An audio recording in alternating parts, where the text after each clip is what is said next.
So as I was saying, we will be looking at RAM organization today, and I have taken out John P. Hayes' book because it's got a very good set of diagrams, if you ask me, and this is obviously your textbook, so we'll be doing it directly from there. So you can see that this is a RAM chip, basically. Well, it's a storage cell unit. Several units will make up RAM. In our previous lectures, we have seen that there are buffers around the chip for writing and reading. So there's input buffer for writing, and output buffer for reading. Okay. So this diagram does not show the output buffer as it is, but let us look at the diagrams. It doesn't show the input or output buffers, but it's a logical diagram of a random access memory unit. So how it's a one-dimensional one. This is a one-dimensional corresponding to the two-dimensional one. Now let's see how it is. Basically, these are the control signals. Okay, the internal control signals. What are these control signals? These are the timing signals and control signals. Control signals means things like whether you it's like the signals that tell you whether you want to write or read from it, and also timing signals which give the latches and everything else, the timing signals it requires, which actually which gives the timing signals for all uh, the timing cycles. That is, as you know that this works according to some timing cycles. We have done timing cycles before. Those of you who are new to our discussions, you can look up the previous lecture videos for the timing cycles. We have done a little bit of that as well. Now, you see, so these are all the timing and control signals, and this address bus is carrying the addresses. Now, if you have an m-bit address bus, then it follows. Okay, just when we are talking about say, let us say we have 64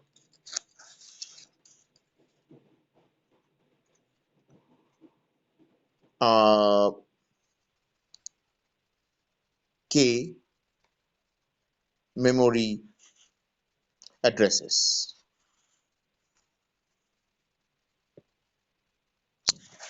Getting out of focus, sorry. Oh, so difficult.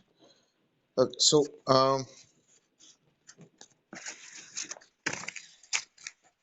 let us say we have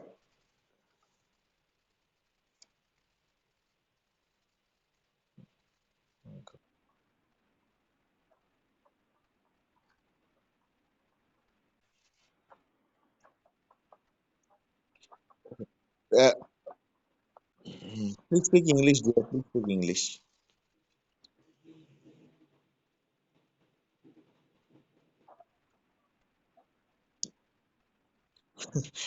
No, so okay, just ask your question. So what is the actual question? Please ask. Use broken English, na? It's all right. I mean, we are not English speaking people. We are doing all these classes in English. We are not English speaking people. We speak Bengali or Hindi. So why are you shying off? It's okay. Come on, tell me.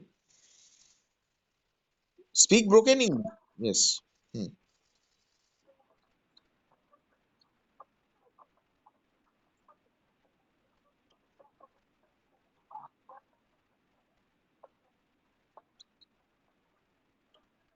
Obviously. See, the way it works is, let me go back to my own diagram from the other day. Okay, see, this entire thing is wired up. This is the input buffer. This is the output buffer. All right, is this clear?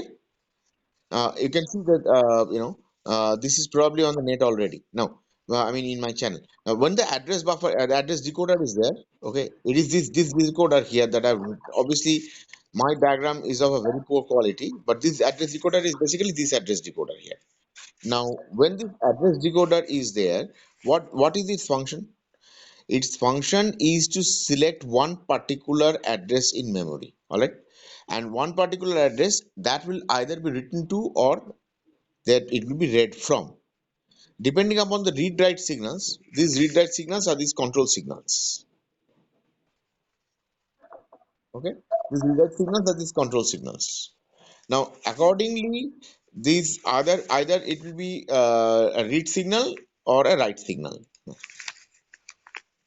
will be either a read signal or a write signal. Okay. If it is a read signal, we have already selected this place. If it is a read signal, then whatever is the content of then this read signal will open the output buffer, which I have abbreviated as OB. So it will open the output buffer.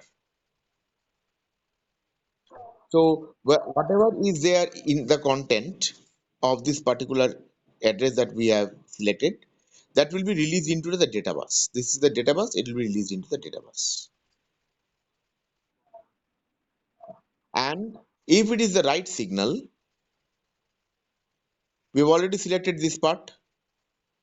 So if it is the right signal, the input buffer will be enabled.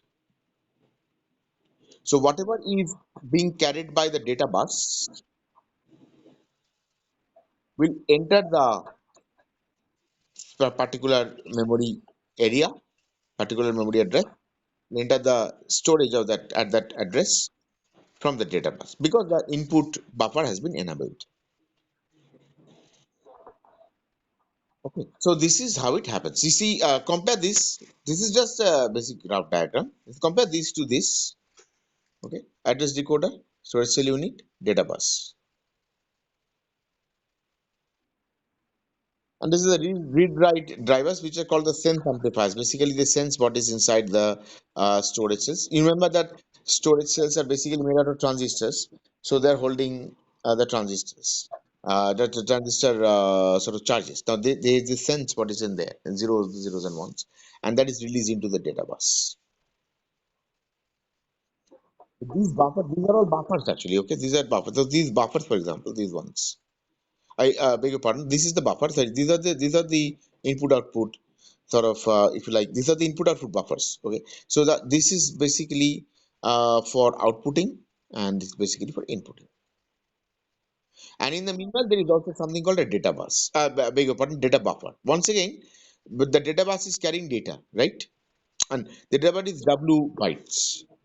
W bytes or W bits or whatever. If you talk about, say, for example, the 8085 microprocessor, then this is 16. There's a 16-bit addressing, and this here is 8. So the 8-bit data is carried. So what size for an 8085 microprocessor is um, 8-bit. Now, in case of 64-bit, and I don't mind repeating that as we have discussed before, what is the word size? The word size is the size of the accumulator register of the PC. Actually, the largest number of bits which the computer can handle as a single number. So these control signals indicate first of all they give the timings for synchronizing the entire logic. Now, that is the entire memory apparatus is synchronized by the timing signal. The control signal says things like whether it's a read or a write, okay, and so on and so forth. The address bus carries the data in. It's an M bit. If it's an M bit address bus, it can address basically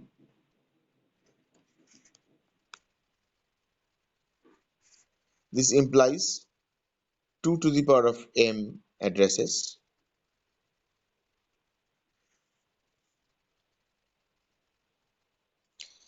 Now, while the address bus brings one address into the data buffer, beg your pardon, the address decoder, sorry, not the data buffer, the address decoder, and it is being decoded. Some other addresses will obviously arrive. So when that happens, it comes into the address buffer. So first it goes from address bus into the address buffer, and from here it is supplied to the address decoder, which then selects the particular line that needs to be selected.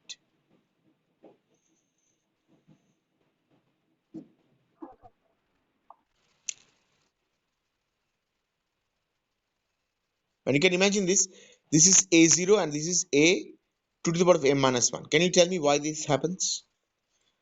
Why is it not A0 to A to the power of m? Why is it to the power of m minus 1?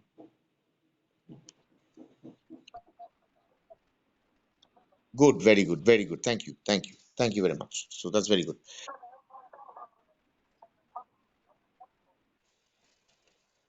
See, this is about the RAM organization. Okay, it is also more or less the organization of ROM, except that in that case, the write signals or the write capabilities are disabled. I mean, it's not there. Okay, not just disabled, it's not there. So this is basically semiconductor memory arrangement. Now, if it's a RAM where there are no refresher circuits or there is no backup power to hold the address in there, it will be volatile memory. Generally, RAM is volatile memory. However, if it is with the same organization with the backup power, then it will be non-volatile memory because the charge will be retained in there. So that is why even when you switch off the computer, this is what we did yesterday. So if we, the ROM also has the same organization. So if it is having a backup power and stuff with it, then obviously this will not be volatile memory. This will be non-volatile memory. So it's not a question of volatility, but here obviously we are talking about random access memory, and random access memory is basically volatile memory. Okay,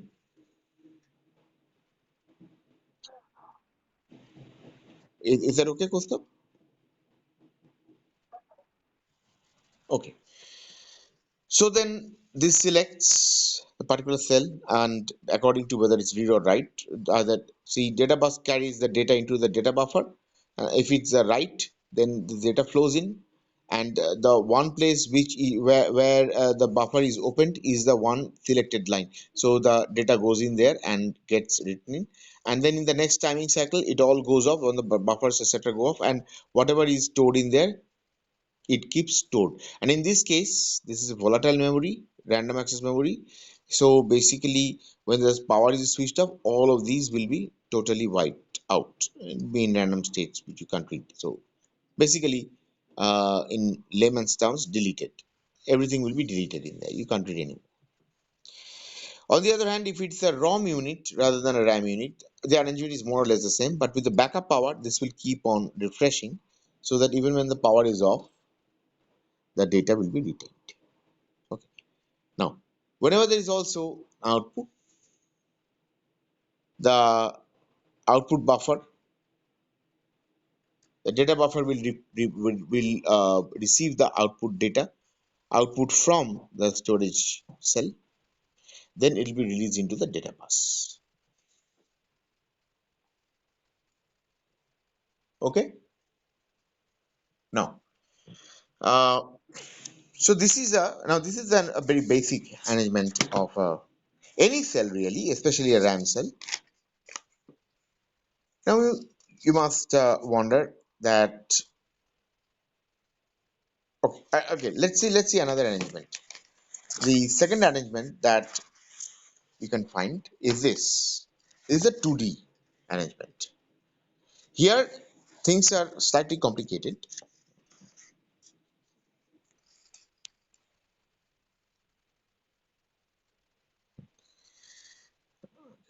Visible to everybody? Is this visible to everybody? Okay. So here the address comes in. And this is m bits of address. Now let's look at the arrangement first. Arrangement is like this. So we've got a two-dimensional array of memory cells. Simple. Now how do we address this? Very simple. By row address and column address.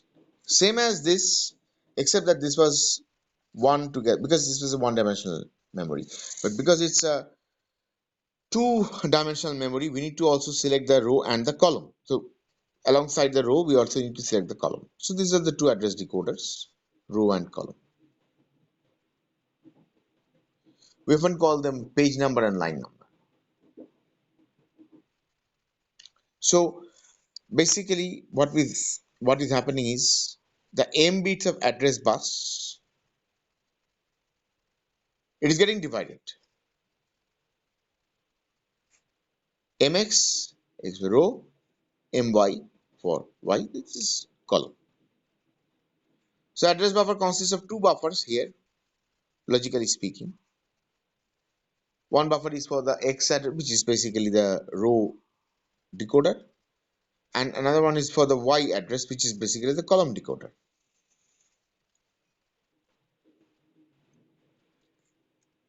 And the combination of decoding of the row and the column will select the particular cell that will be selected. For example, if we start from 0, this row is 0, 1. This is just like a matrix, basically. Except that when you do it, I mean, we've all done C programming, quite a bit of C programming in our lives. We know that when we dealt with matrices and everything, so this is 0, 0. This is 0, 1, etc. This is 0, 0. Beg your pardon, sorry. This is 0, 0. This is 1, 0. This is 1, 1, etc. And this is 0, 0, 0, 1, like that. The second one is column, and the first one is row. So this particular one, if you have to choose, the address decoder and the column decoder will have to produce a 1 here and a 0 here. Okay. Except for this, everything is more or less the same. The data is, yes, gone.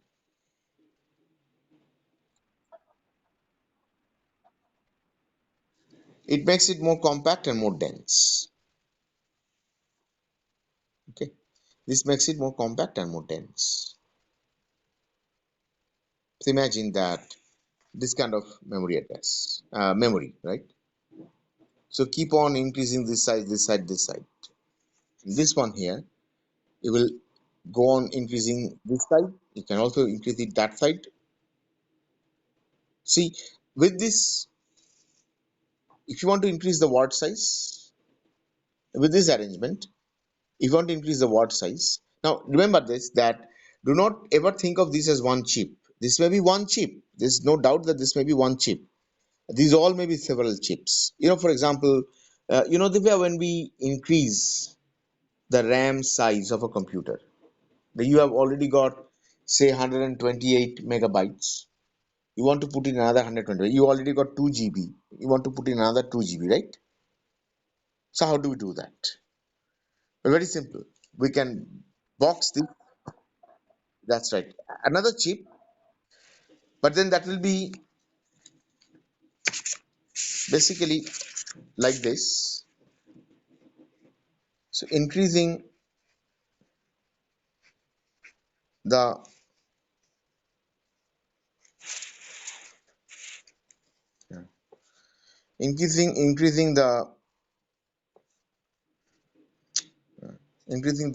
what shall I say? Increasing the number of. If you just talk about increasing the number of addresses.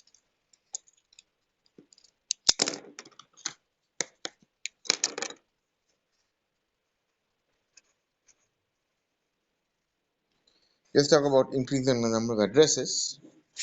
Then let us say this is chip 1, and with that you club in chip 2.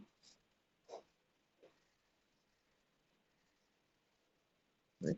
And the address bus, that is exactly why you cannot extend it beyond some point. Or when you buy a computer, what does it say? Expandable to so and so many GBs, right? Expandable to, see, we may have something that comes with, say, 4 GB, expandable to 8 GB. Why is it saying that? Expandable to 8 GB. Why can't we just put another chip in there? Well, let's say that if we've got the address decoder, which can only address so much. Yes? So if you put in another chip here, this one in broken lines, you put in there, how will you address this? That is why the addressing will have to be built in properly to accommodate another chip, and it also it's a matter of the address bus as well. So, for example, in the example that we're giving here, for example, 65K. Now, if you this is 65K, if you exceed 65K, if you exceed 65K of addresses, how will your 16-bit data bus be able to address it? It won't be able to. And what determines the data bus size? That means whether it's 16 bits or whether it's 8 bits, whether it's 32 bits or 128 bits. What determines that? The processor, obviously. It comes with the processor. Now, this is chip 1 and chip 2. This will increase the number of addresses. So you can store more this way.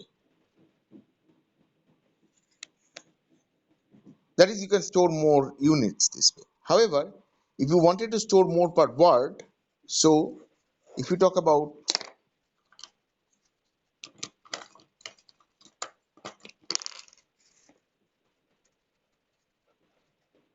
increasing word size, what do you think we will have to expand? Where will the chip fit in?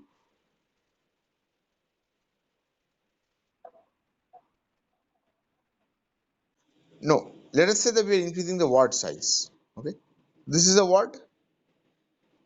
Yes. Whatever that is, it can be 1 byte. This is a word. We want to increase the address size. So how will you do that? By clubbing them side by side.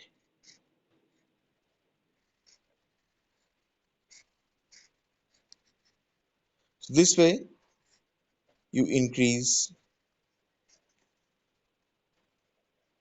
the word size. By how much? So if this is a W word byte memory. This is another W word byte memory. If you club them two together like this, side by side, this is a 2W word.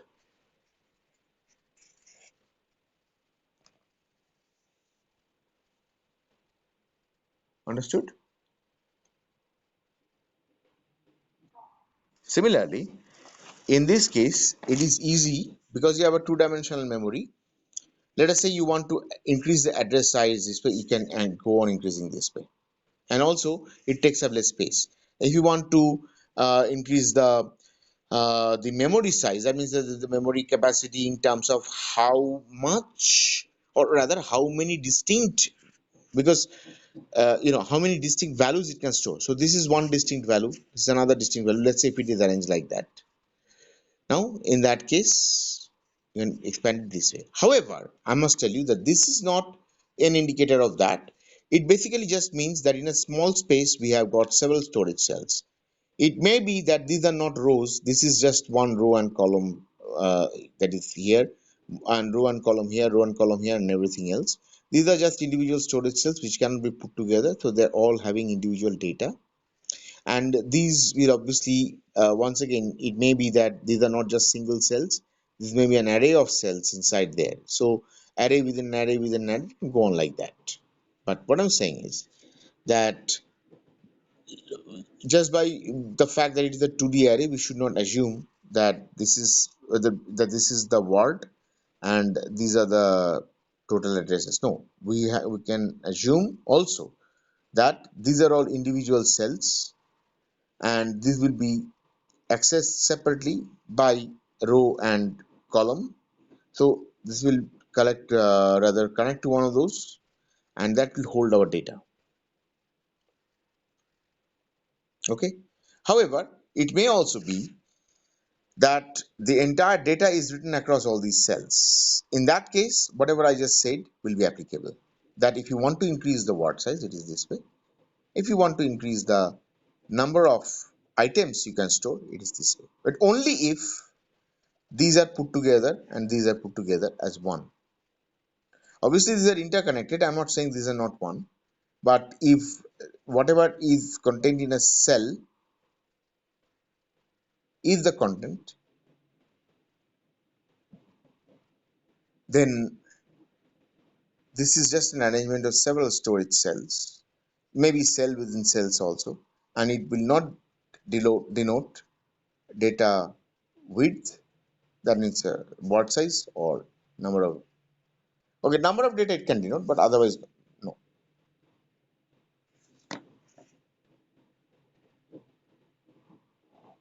Incidentally, so let us say you have 64, say 64 kilowords, 64 addresses. So you have 64 kilowords. Now, if you want to address every byte, then you have to use 1 byte words.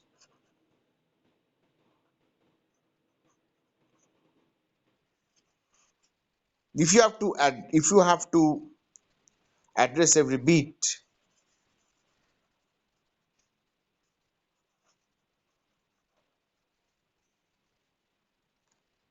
then it has to be a 1 bit word size.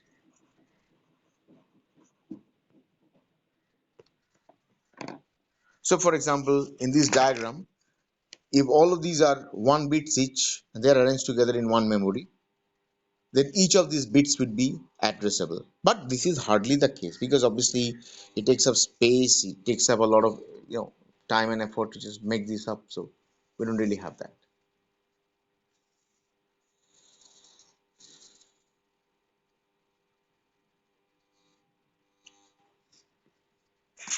So any questions so far?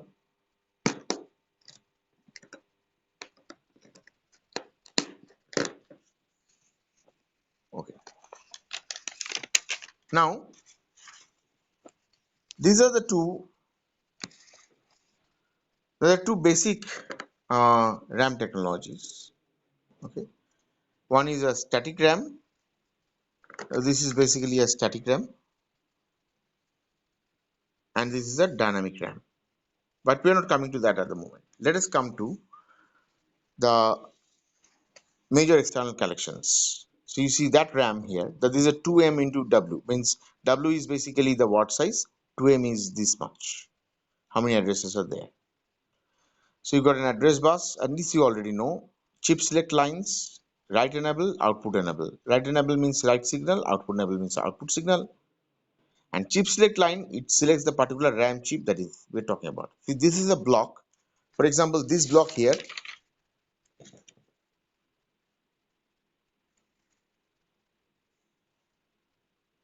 this block here, you may look at it as containing several chips of storage, and you have to within that choose a particular storage chip.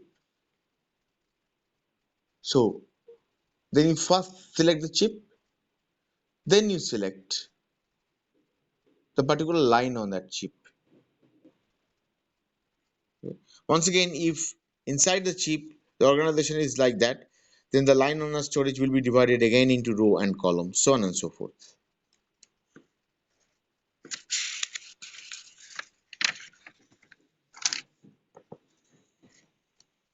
Now this organization here is a very basic diagram of a RAM organization.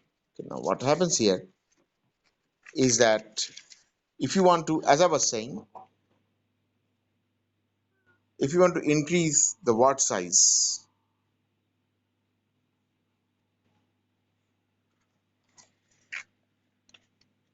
if you want to increase the word size to 4 times the word size that you had before, this is the arrangement. You put 4,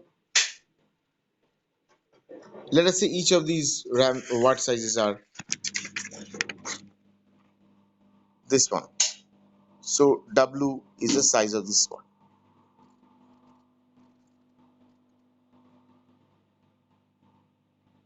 W size data in each of the cells. That's a word for the timing. And let's say that you want to increase that to 4 words. Very simple. You do it like this. This is a data interface for 4 words going into each of these. How will it be divided? Obviously, out of the 4 words, this is the first word, the first subword that goes in, which is of size W by 4. Second subword that goes in, which is of size W by 4 again. This is once again W by 4 size data, third subword, and the fourth subword, which is once again W by 4. Now, logically speaking, this will be the most significant part, this will be the second significant part, third significant part, and so on. So, for example, let me give you a concrete example. Let us say that we are going for a word size of say 32, so that we have got 4 bytes in 32. Now let us say that we were using RAM chips which are here.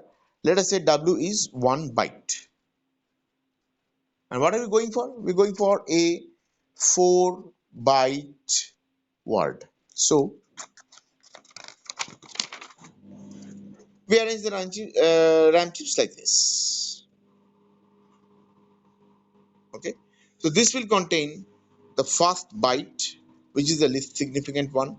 This will contain the second byte, which is the least significant one. The third byte, sorry, second byte, which is the second least significant one.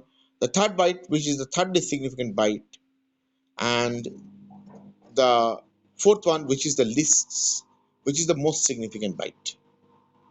So most significant, then second most significant, third most significant, least significant, like that. An example of this is, say you have the data.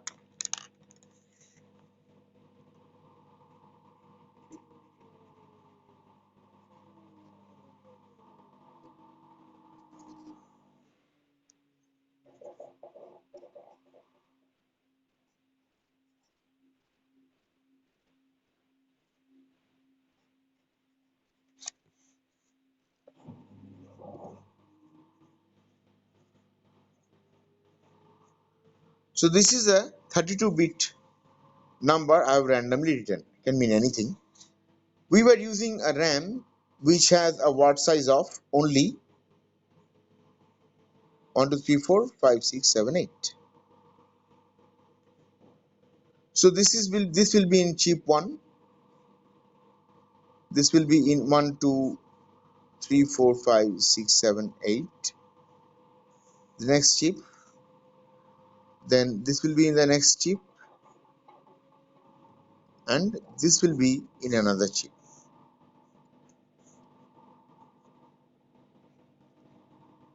So we will add up the chips like this.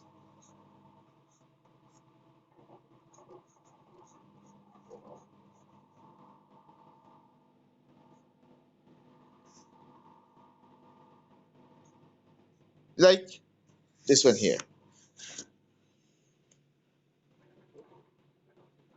The address, the chip select lines, the write and read enabled, all will be connected here.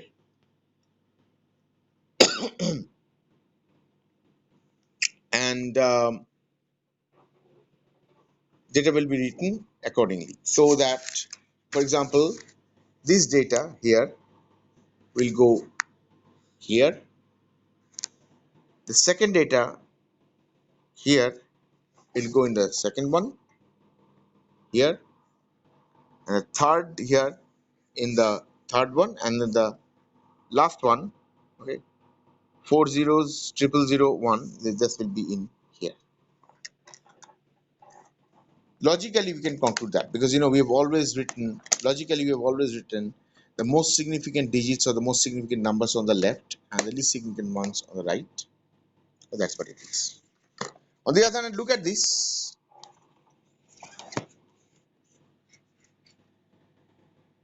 As I mentioned, this is for increasing the RAM size in terms of not words, but in terms of the number of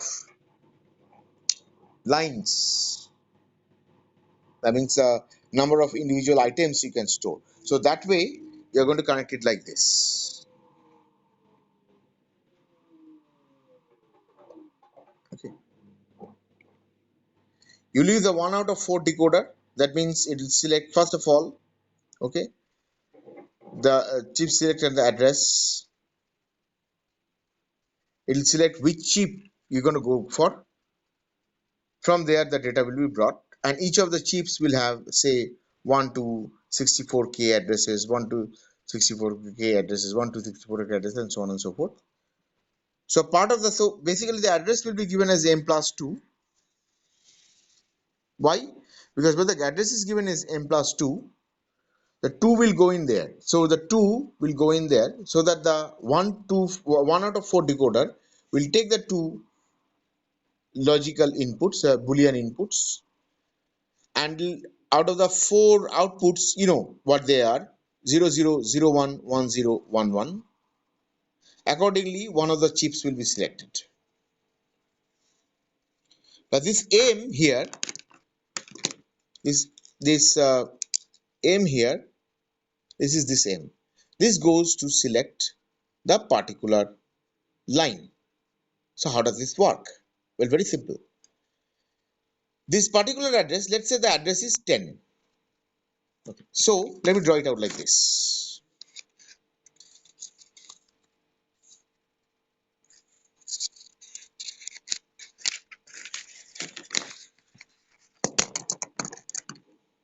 Let's say the address is 10. Okay. So rather, let us talk binary. Let's say the address is, let's say an 8-bit address. Let us say 8-bit address. We send 2 more bits for the chip select.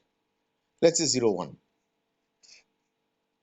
So this is for the chip select is the address, like it is here. The 1 out of 4 decoder. So it's sending m plus 2. We send m plus 2. Okay, sorry. I won't call this a chip select. I'll actually call it the sorry. This is for the uh, 1 out of 1. That's it. 4 to 1 decoder. So this 0 1 will be taken through the 4 to 1 decoder. It's called a 1 out of 4 decoder. All the other combinations will be rendered useless. Only one combination will be live. This is connected to this chip. This is connected to this. This is connected to this, and this is connected to, say, this. Now this is what will go into the address bus, and this at this. So each of the chips are having 0 to so much data. For example, it could be 0 to say 64K. Now this one will be used to select the particular address in all these. So how will we actually write at a particular position? The answer obviously is that the chip select. So the chip select, it will decide which chip is going to be selected and which chip is not going to be selected. If the chip select chooses, say, chip 3,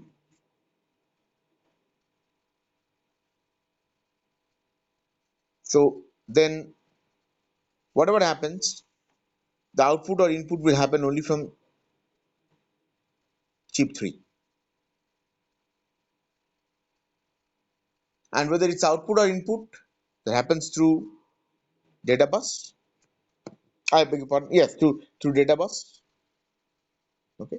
And this address will go towards selecting the particular location in that particular chip as selected by the chip select, where to.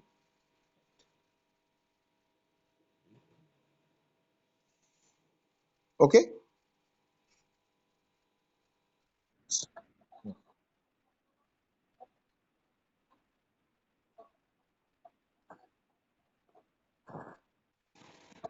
Uh, no, this one is not the chip select line. Chip select line is separate one. This one here. So this goes into the, yeah. This goes into the buffer. Two goes from here. This two is not two actually. These are two bits go from here, and the chip select provides another set of signals, that is values to there. And with these two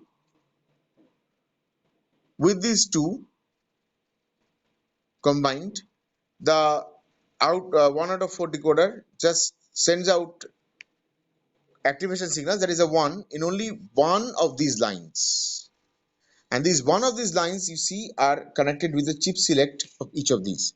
So the chip selects are negated. That means let us say that 1 is chip select and 0 is do not follow that chip, but do not select the chip. So in that case, when this chip select line here is 0 0 0, this will all be down, nothing will happen here. This is 1, so all action will go on here. This is decoded. The chip select is decoded along with these two extra bits given. And the aim, this aim goes and selects particular line. But you see, even if it selects that particular line in all of these, say line number 100, line number 100 in all these chips, but in these cases it won't work because the chip select for these are not on.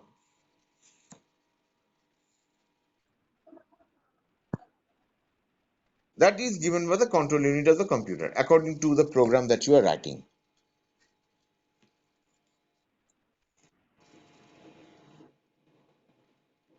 Okay, so we stop here. It's already 4.